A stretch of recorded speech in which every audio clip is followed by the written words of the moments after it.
भाषा, लिपि और व्याकरण। राष्ट्रभाषा। राष्ट्रभाषा यानी राष्ट्र की भाषा। जिस भाषा का प्रयोग बोलचाल के लिए राष्ट्र के लोग सबसे अधिक करते हैं उसे हम राष्ट्रभाषा का दर्जा देते हैं। और हमारे भारत में लगभग 70% लोग हिंदी भाषा का प्रयोग करते हैं। यह भाषा देश के कोने कोने में बोली जाती है, इसलिए हिंदी भाषा को राष्ट्रभाषा का दर्जा दिया गया है। हमारे देश में 14 सितंबर को हर साल हिंदी दिवस के रूप में मनाया जाता है। इस दिन साल 1949 में हिंदी भाषा को राष्ट्रभाषा का दर्जा मिला था, इसलिए तब से लेकर आज तक इस दिन को हिंदी भाषा के रूप में मनाया जा रहा है। हिंदी विश्व की दूसरी सबसे अधिक बोली जाने वाली भाषा है।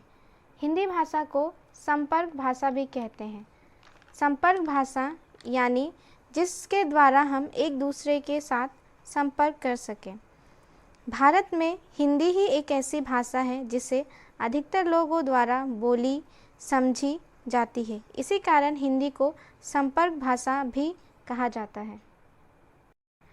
राजभाषा का अर्थ है राजकाज की भाषा, अर्थात जिस भाषा का देश के कार्यालयों में राजकाज के लिए प्रयोग किए जाते हैं उसे राज्य भाषा कहते हैं।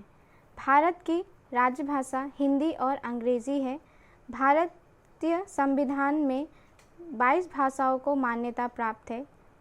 वो इस प्रकार है: संस्कृत, हिंदी, असमिया, उड़िया, उर्दू, कन्नड़, कश्मीरी, कोंकणी, डोगरी, तमिल, तेलुगु, गुजराती, नेपाली, पंजाबी, बांग्ला, बोडो, मराठी, मणिपुरी, मलयालम, संथाली, सिंधी और मैथिली।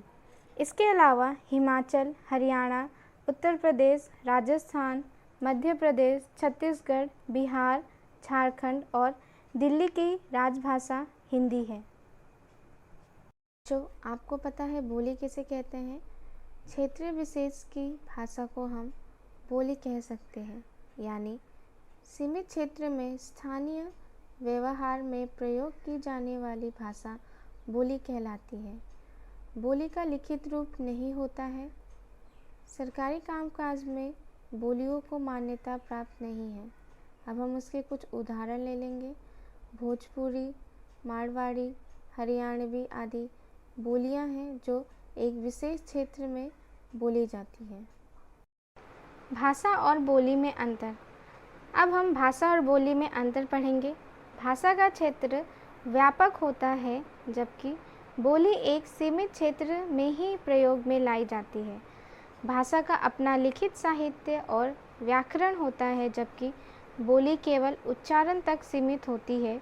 बोली में व्याकरण एवं सिद्धांतों को महत्व न देकर कहावतों, लोकगीतों एवं लोक कथाओं को अधिक महत्व दिया जाता है।